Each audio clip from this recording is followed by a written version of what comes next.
Christmas approaches, yet nothing could be less festive than the dreary weather towards the end of 1862. Displeased with the inactivity of McClellan, Lincoln directs Union General Burnside to go on the offensive and attack Richmond. Union guns shell Fredericksburg, setting the town on fire. The Union Army crosses the river and loots the city. Lee now has 75,000 men on the heights overlooking the burning city. Lee can't believe the Union would dare attack his well-fortified positions, but he misjudges Burnside's recklessness. The order is given. Burnside orders his men to attack Lee's two fronts.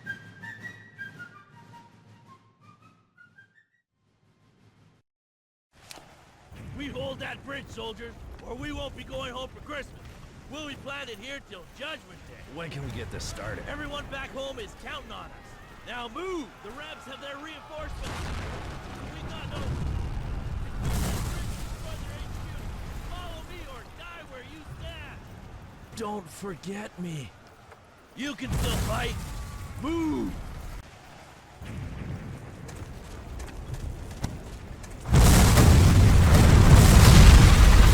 We will hold their position at all costs. Rebs cross this bridge, they'll have to step over our dead bodies. Stand with me, boys!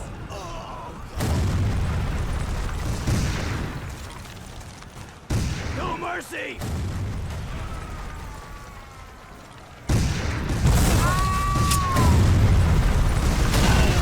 Take cover, you fool!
Take out those cannon placements and anything that can kill men. We've got the entire brigade coming through here, and they've got to be safe. Godspeed.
No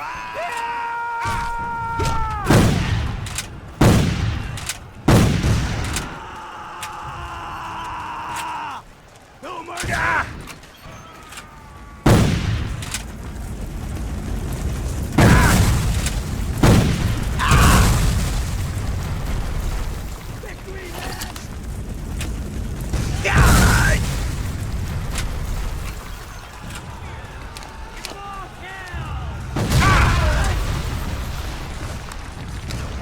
Take out the Gatling and rip down their flag!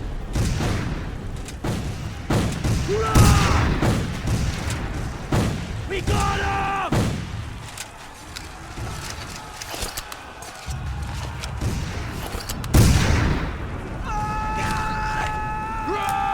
Give him all him!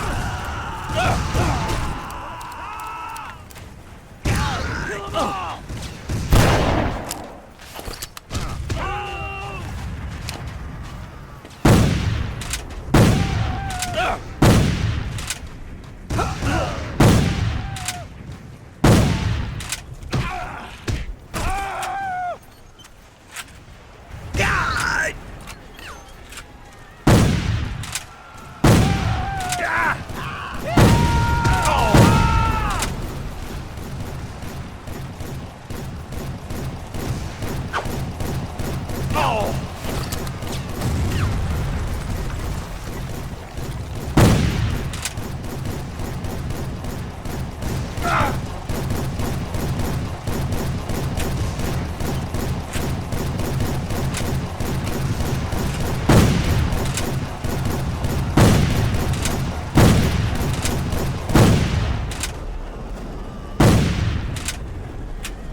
Mercy! Show 'em hell, boys! For the Confederacy!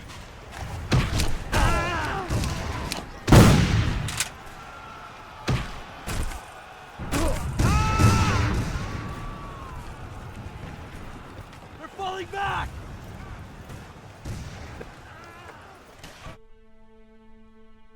In the south, the enemy line is broken, but J. Early's division saves the day for the Confederacy, and the Union Army is repulsed. In the north, brigade after brigade attacks Mary's Heights, the bluffs overlooking the looted city. 14 assaults are beaten back before Burnside realizes his folly. That night, the temperature drops below freezing. Survivors build shelters with the bodies of the dead. They are encamped there all night and the rest of the next day before they are ordered to withdraw. Openly weeping, Burnside wants to personally lead a new charge, but his officers talk him out of it. The slaughter is horrendous. The Union loses 12,600 men, the South 5,300. Lee remarks, "Fortunately, war is so horrible. Otherwise, we could fall in love with it." The survivors finally limp back across the Rappahannock. What had the great sacrifice and lives accomplished? No one could say.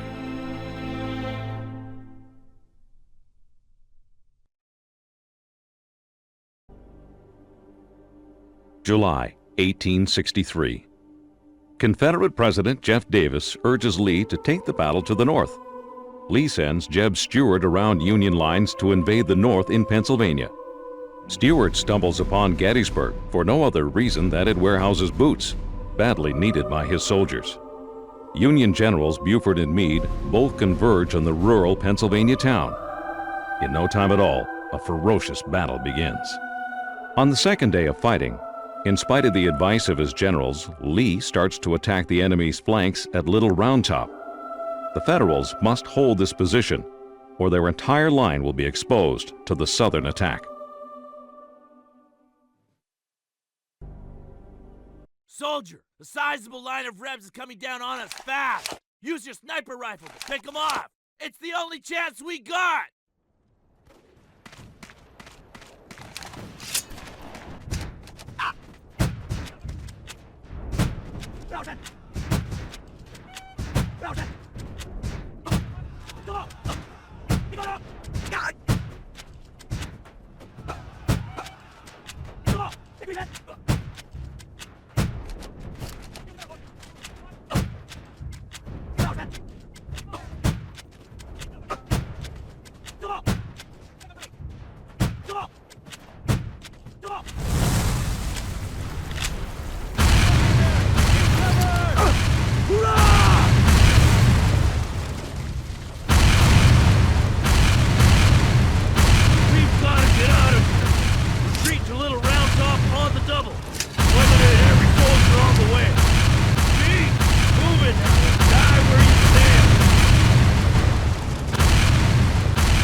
Victory, man!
Take over the big Gatling gun, son! Mow down anything that isn't already dead!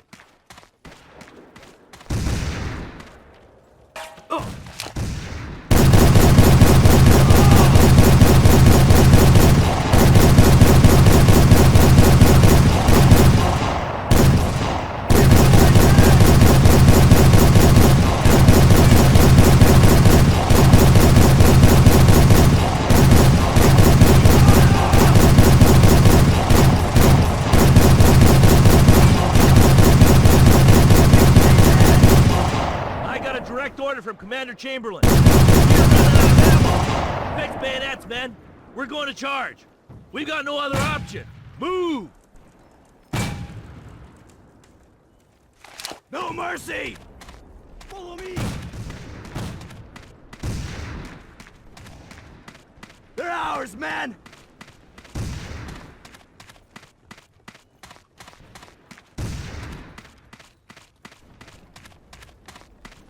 Fix bayonets, men! We're going to charge!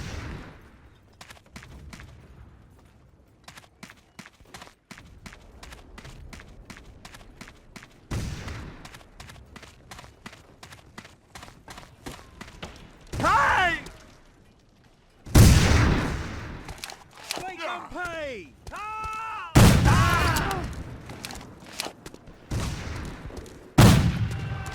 Follow me to glory!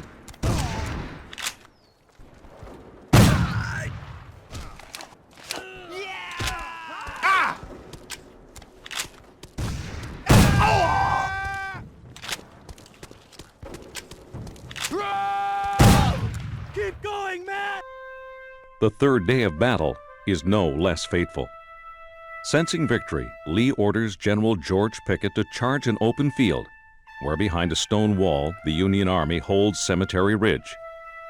At 2 p.m., Pickett begins his charge with 13,000 men. Red flags wave and bayonets shine in the July sun. It's an unimaginable slaughter. Single cannon blasts from the Union side kill a dozen packed-together bodies at once. The Confederates reach the stone wall at one place only. They are all captured or killed. Taking full responsibility for the disastrous charge, Lee will never again attempt to invade the North. 6,500 Confederates die or are taken prisoner.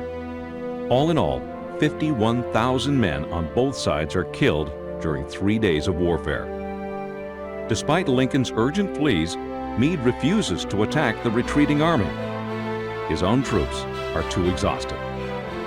No one knows it yet, but it's the beginning of the end for the Confederacy.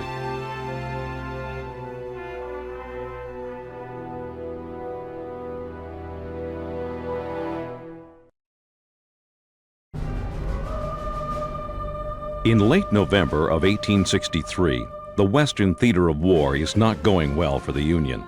After a crushing defeat at Chickamauga Creek, the North withdraws back to Chattanooga. Remarking that General Rosecrans looks stunned and confused like a duck hit on the head, Lincoln replaces him with Ulysses S. Grant. Southerners hold 3 key positions overlooking the city.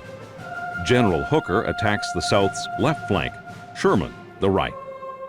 Losing his way in the mist, Sherman charges in the wrong direction. Along with Sheridan, Grant orders the hero of Chickamauga, George Henry Thomas, to assault the center of the rebel stronghold. It's a bold but dangerous decision. Thought about skedaddling. You don't think I ain't? I think I know where to go. My brother was killed at a bull run, and the Lone passed straight afterwards. This is all I...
closer.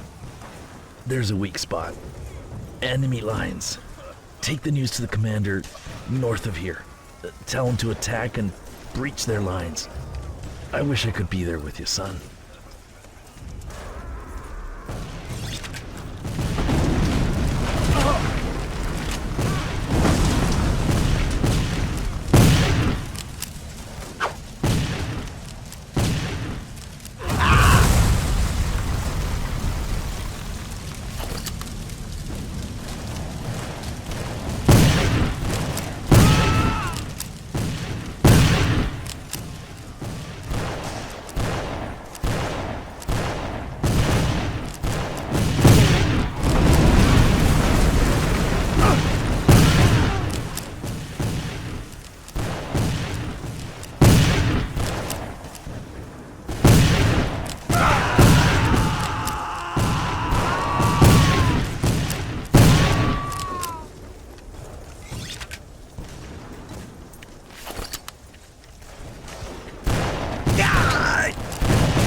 Dead. We will not give up.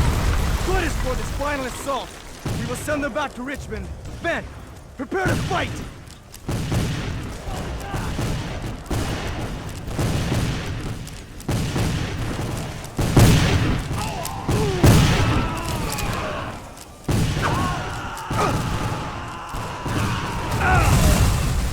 We got him! After capturing Lookout Mountain, General Phil Sheridan of the Union is so emboldened that he attacks the South's next stronghold, Missionary Ridge, without direct orders to do so.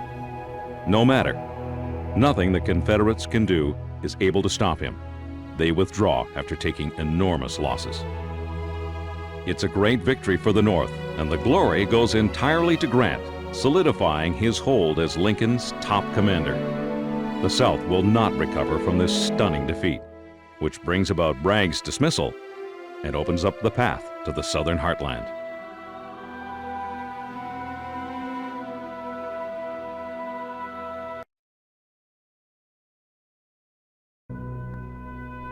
At the north of the Cape Fear River, the Confederacy in the early days of the war took control of a spit of land in North Carolina. Fort Fisher keeps Union ships at a distance, allowing blockade runners to smuggle in provisions for the South. The entire survival of the Confederacy is dependent on its massive guns. On January 12, 1865, the Union makes its second all-out assault on the fort. For 2.5 days, the Federal Armada bombards Fort Fisher relentlessly by both sea and land. After the massive bombardment, more than 3,300 infantry and Marines assault the stronghold on two sides. Secure the landing zone and eliminate all resistance. I want every one of you to meet me there. Wait at the wall breach for further orders. Forward!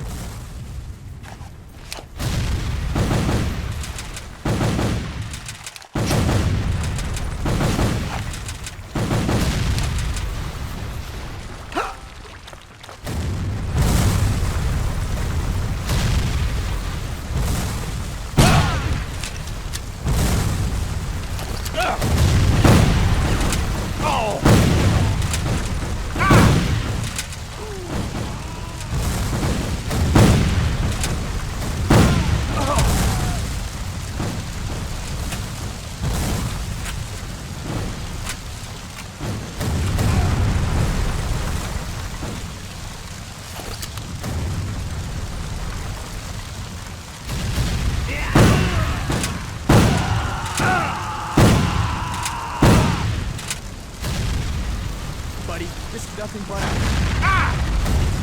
basically draw enemy fire. Real assault is coming from the swamp. Go along the main defense wall. Come on.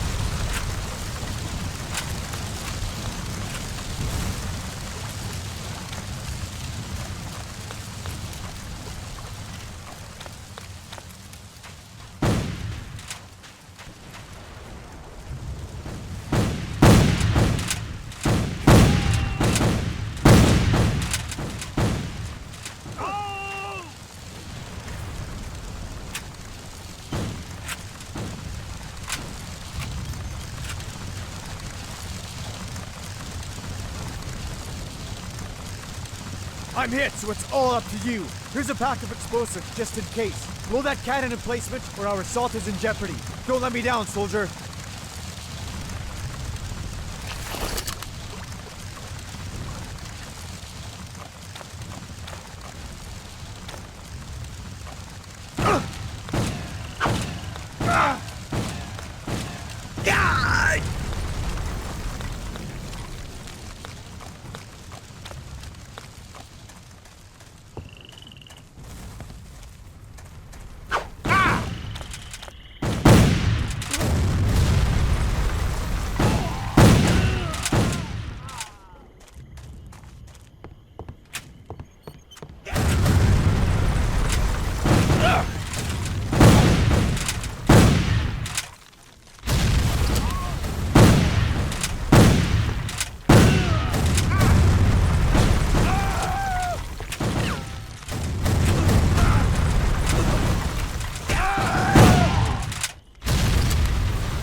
The assault on the west side of the fort is victorious.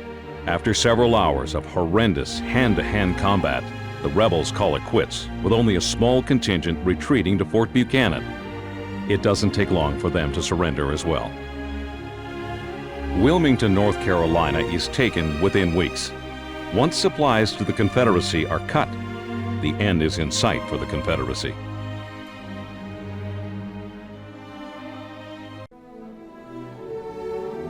In the spring of 1865, as Southern forces suffer large casualties and a draining of supplies and resources, General James Wilson hopes to deliver a knockout blow in Selma.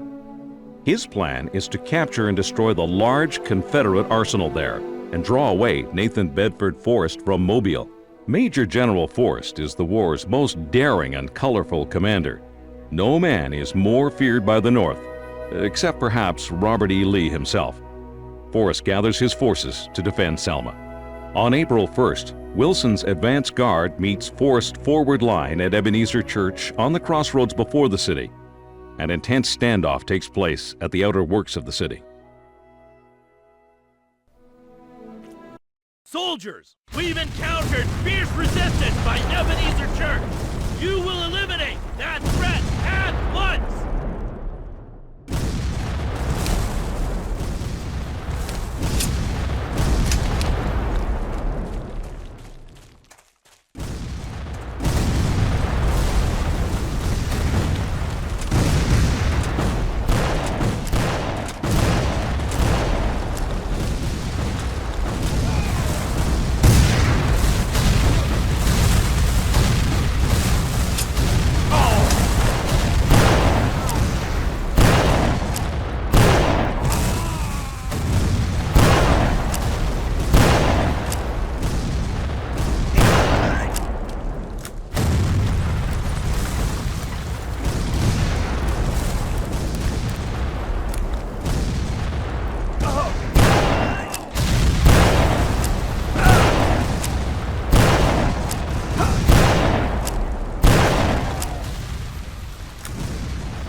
Here is the note with orders for the squads in the nearby fort. It is imperative that they get them. The great offensive on the city is about to begin. Don't let us down!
just do it.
Show me the note, soldier. The assault is about to begin? Very well. My men should already be in the city doing their work. That's it! Prepare yourselves, men! We have destroyed their warehouses. This means no ammo or weapons anymore. Victory's ours! Attack! Finally, Selma's fortifications fall. General Wilson himself leads a mounted charge forward. After a day of vicious combat, Selma is in the hands of the Union. In the darkness, the Confederates flee. Badly wounded, General Forrest barely escapes by swimming across the Alabama River. Even Nathan Forrest cannot stop the inevitable.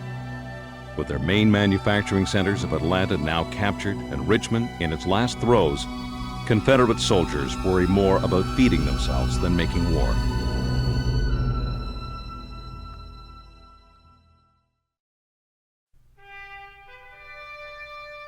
July 21st, 1861 is a beautiful day for the first major battle of the war. Union soldiers, their uniforms clean and pressed, march on Bull Run Creek under General McDowell. They are 37,000 strong. Martial music plays and Union banners flap in the wind. Waiting at Bull Run Creek are 22,000 Confederates commanded by General Beauregard and Sidney Johnston. Their strategy is to defeat the enemy's rear and endanger Washington, D.C. Both armies converge near Stone Bridge on Bull Run Creek. A small contingent of Northerners block the southern advance of the bridge. It is up to Southern forces to break through this blockade and continue their assault against the enemy.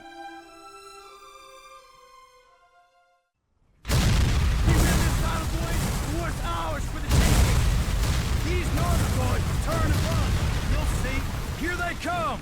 Let's move, man!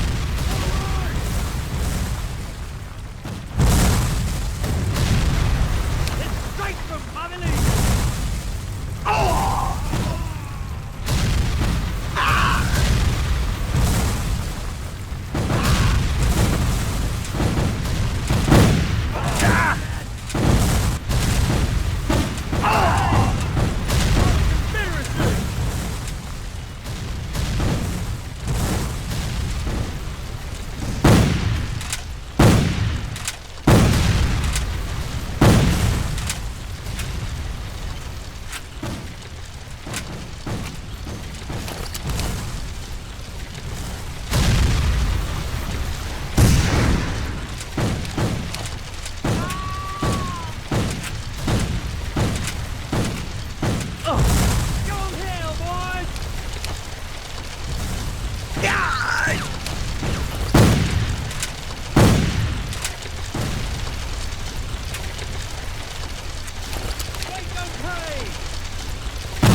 mercy! Ah! They're on the run! Hurrah! Follow me to glory! Follow me to glory!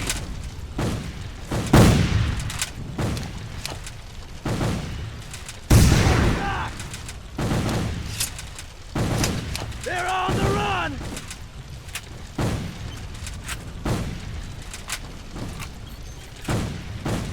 Come on! We got 'em!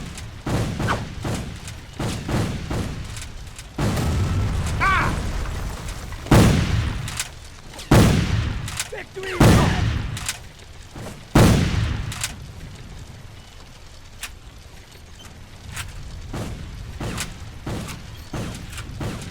Follow me to glory! Hurrah!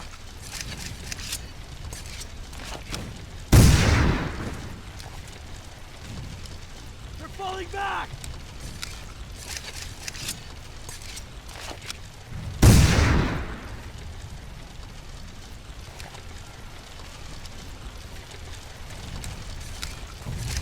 Kill them all! We got 'em!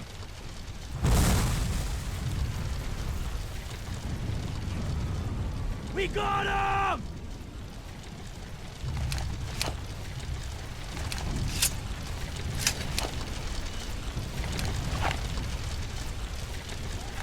Hurrah!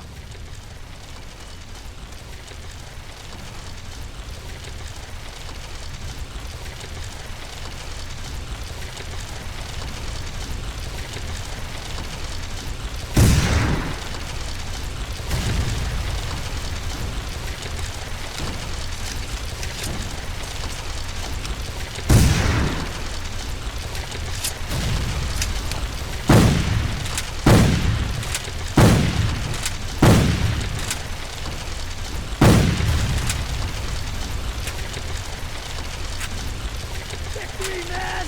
Soldier, a cavalry charge will occur down the road, right through the Union center. All 3 barricades must be blown to protect the charge. Here are your explosives. Good luck! They're ours, man!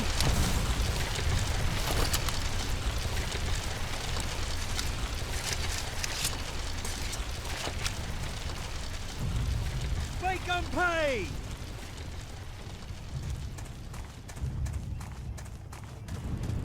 Keep going, man!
We got him! Victory, man!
A Union victory looks assured when Confederate General Thomas Jackson is told, "General, they're beating us back."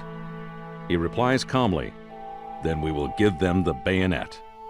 His bold defense turns the tide of the battle and forever enshrines him in military lore as Stonewall Jackson. Along with Jeb Stuart, the counterattack pushes the Union forces back to Stone Bridge where panic sets in. It turns into a full-blown rout for the Union. 5,000 Union soldiers never return home. Those that do stagger back to Washington, D.C., their clean uniforms now bloody and tattered. The Union is humiliated, and the event comes to be known as the Great Skedaddle. In Richmond, Confederate President Jefferson Davis rejoices and claims a great victory over the Union. But it's clear now to both sides that this war will not be short nor painless to either side. Spring of 1862. General McClellan refuses to fight with his enormous Army of the Potomac. But General Ulysses S. Grant is anything but timid. He camps on the west side of the Tennessee River at Pittsburgh Landing. Across from him, Sidney Johnston masses his troops in Corinth and plans a surprise attack. Grant's large encampment, 42 kilometers in size, is not properly defended. In the early morning, commanding an equal force of raw recruits, Confederate General Johnston knows he has to stop Grant now before reinforcements arrive. But before the battle is about to begin, a small group of soldiers is about to infiltrate the enemy's positions.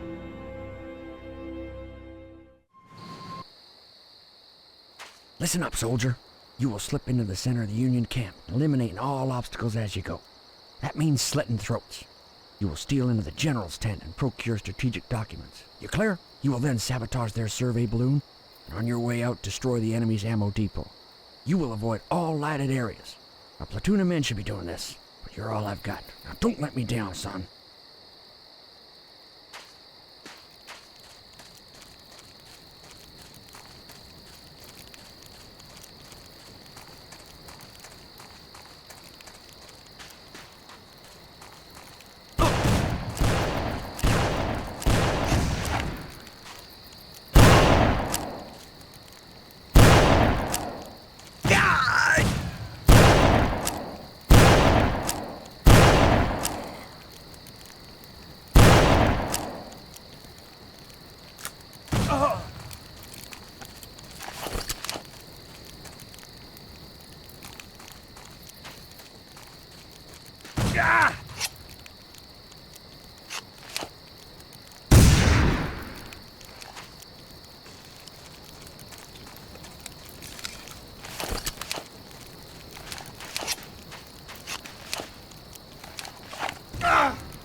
Go.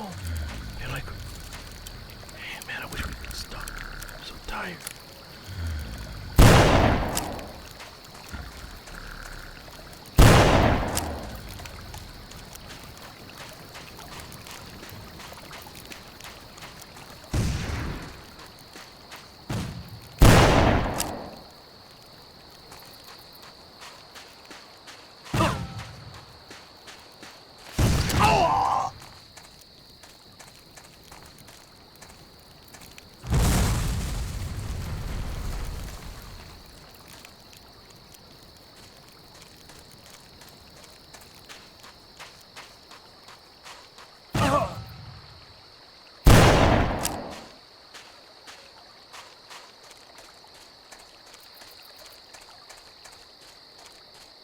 Yeehaw! You did it all right.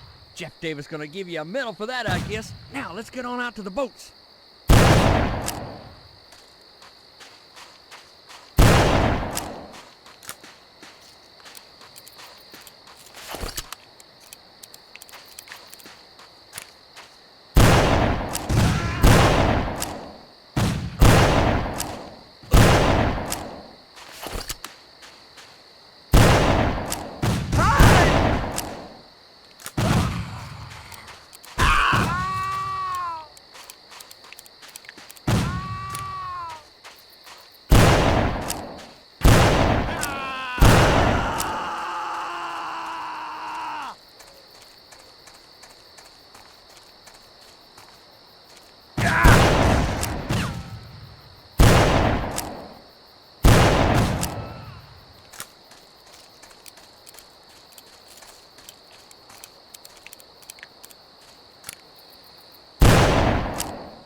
Taking heavy losses, the Union finally retreats to the Tennessee River.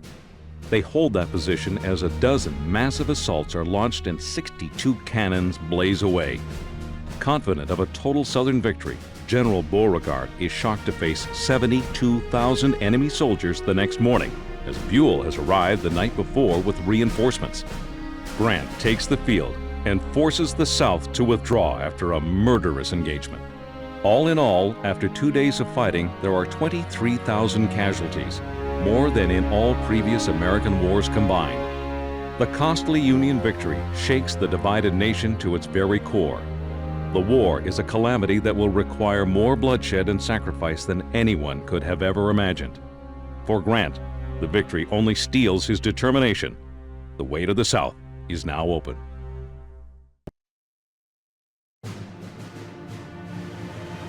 In the late summer of 1862, General Lee invades the North, hoping to deliver a fatal blow to the Union. Lincoln sends General McClellan to stop Lee in his tracks at Sharpsburg, Maryland.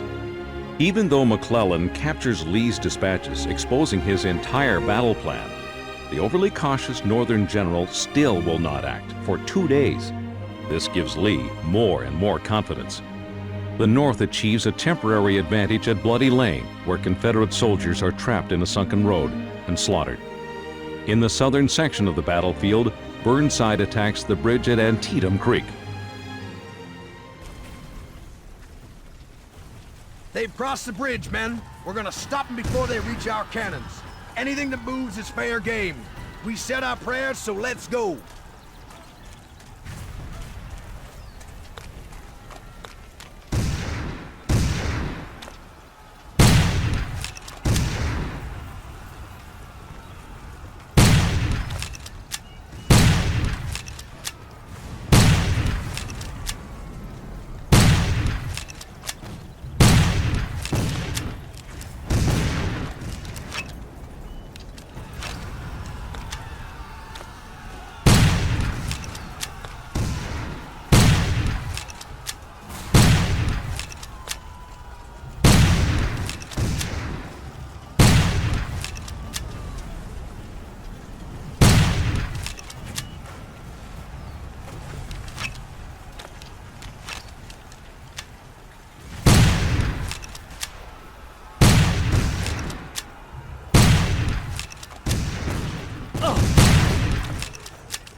Eliminate those hightailing Federals now!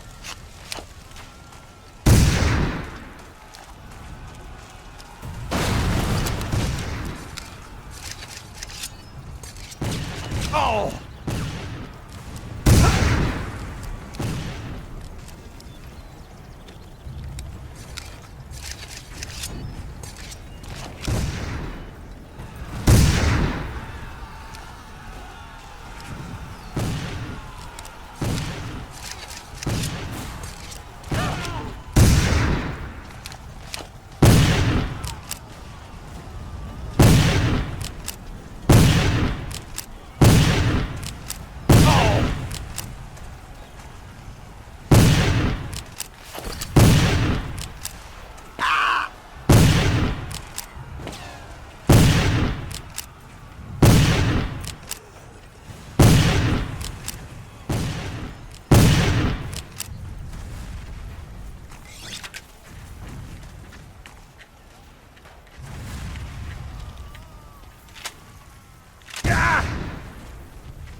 Over here, soldier. The sneaky bastards have infiltrated the woods, trying to attack our artillery from the rear. Protect them, soldier, at all costs. Ah!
Lee cannot be allowed to cross that bridge, or they'll be out of range of our big guns.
Lee is overwhelmed at Antietam Creek and has no more reserves to bring up.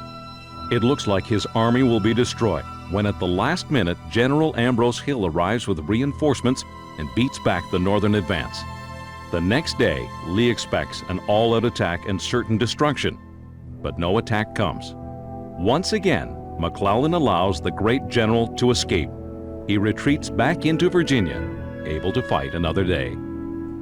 The battle does not give either side a decisive victory, and yet 23,000 casualties occur, 9 times the number that fell at Normandy. Tremendously disappointed, Lincoln still declares this a victory, and within days signs the Emancipation Proclamation. England decides against backing the South, an act that will affect the entire outcome of the war.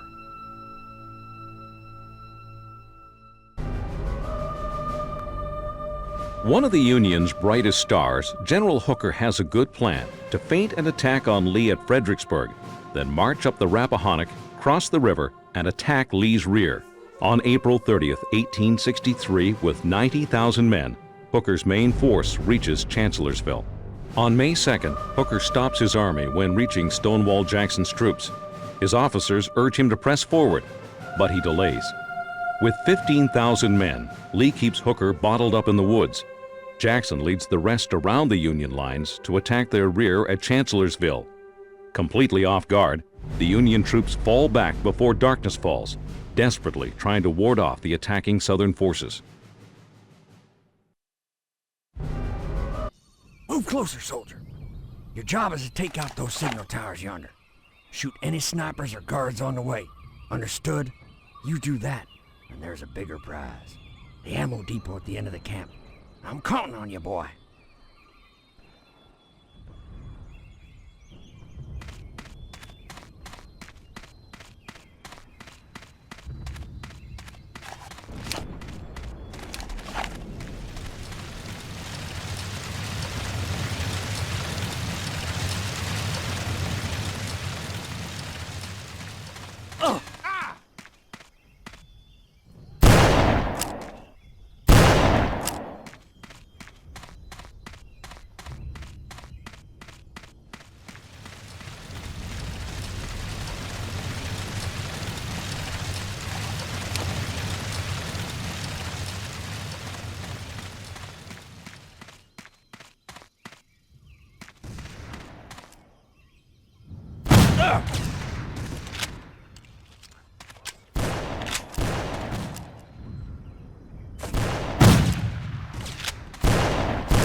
Listen up, 'cause I don't got long. There's an ammo depot just beyond them trees. Best thing is to hit it from the other side. You set fire to them trees and blow it up. Now, don't mind me. I'm going to a good place. Now get!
Oh! Hey!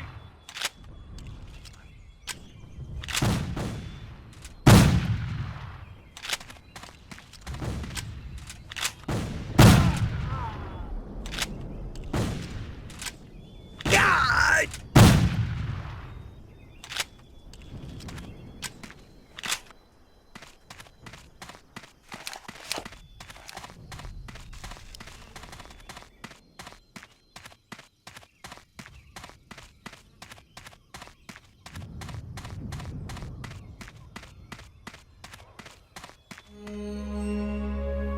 Because of the late attack, Jackson doesn't have time to finish the job. He rides after the retreating Yankees, considering a night assault. When he returns, confused Confederate sentries mistake him for the enemy. 2 of Jackson's aides are killed, and he's shot twice in the arm. The limb has to be amputated.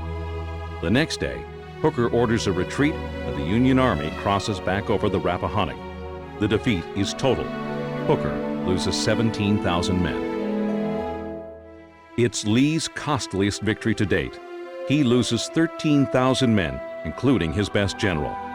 On May 10, 1863, Stonewall Jackson takes a turn for the worst and dies of pneumonia.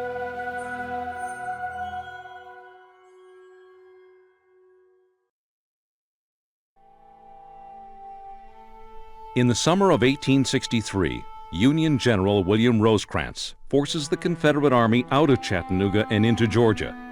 Defeated at Perryville and Stones River, Confederate Commander Braxton Bragg is the most despised officer in the South. Finally, he retreats no more. On September 18th, Bragg makes a stand at Chickamauga Creek. Both armies clash at the bridge over the Chickamauga, suffering horrendous losses. In a heavily forested area, Bragg assaults Rosecrans head-on. Union General George Henry Thomas holds his position until the evening. The next morning, Thomas is once again attacked. He somehow continues to fight the South off, but time is running out for the North. These men are under your command, soldier. You will clear all nearby farms of enemy control. I do not want to see a Yankee uniform unless it's covering a dead body. Is that clear?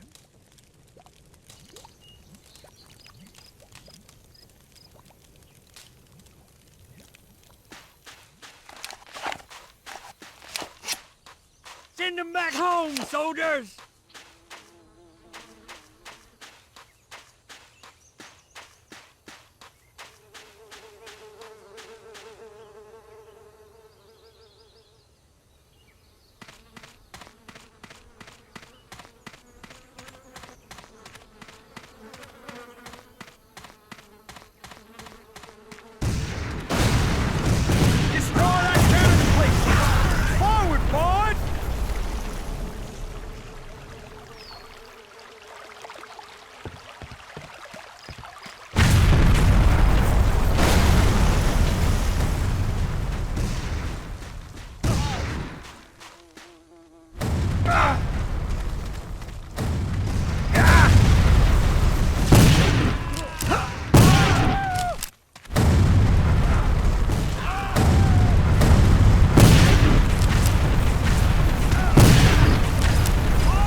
Gotta get us out of here! Use the explosives from the wagon!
A gap in the Union line, is it?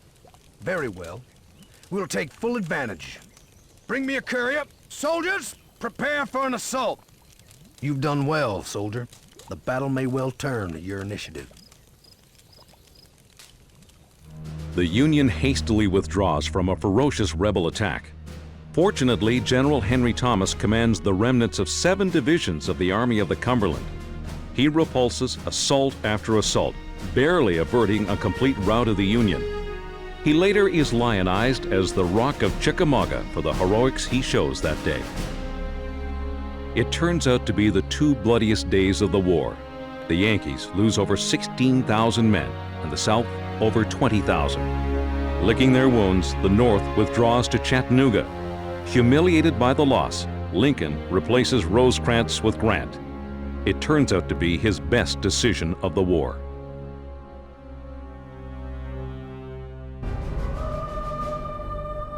In the summer of 1864, President Lincoln finally finds an officer who can face the bloody numbers of this hellacious war.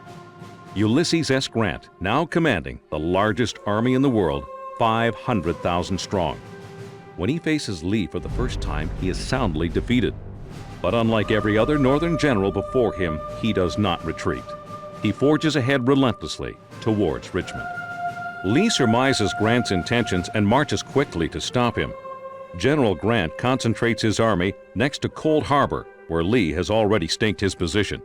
General Grant brings to the confrontation 120,000 men and a supply line that extends for miles. The bloody battle begins.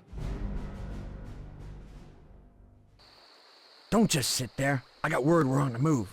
We're gonna kill them Yanks near the river ford, then light up their telegraph. Just for fun, we'll blow up the bridge. How does that sound?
On June 3rd, General Grant hurls 3 corps of men at Lee's entrenched army.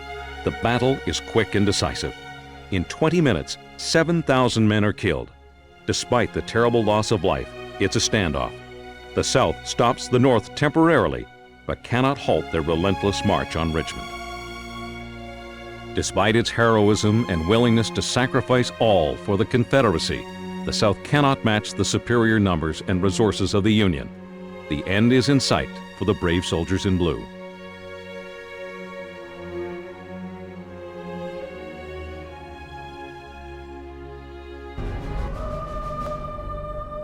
A city on the south side of the Appomattox River, Petersburg is the South's last stronghold between Grant's army and Richmond, the capital of the Confederacy. In June of 1864, the Federals attack. Lee knows he cannot ultimately win, but has no choice but to defend the city. A long siege begins. Union forces lay siege for 9 long months. The Confederates build massive entrenchments to beat off the superior Northern forces. On April 2, 1865, Federals make a breakthrough into the city. In Petersburg, everything burns, and every street captured must be paid for in blood. Finally, the Union makes its way towards the last point of Confederate resistance. I want this entire area cleared of all hostile forces. Follow me to glory!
Take cover now!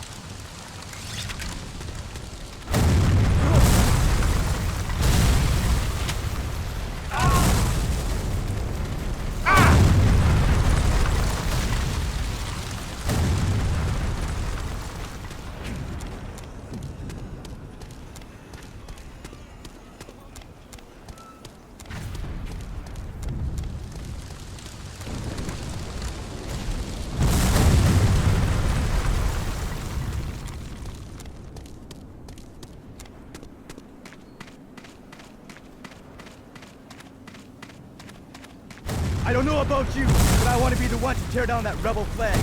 We'll see who gets the glory of putting up the stars and stripes today. You with me? Ah!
Broken, Lee's army is finally forced to retreat.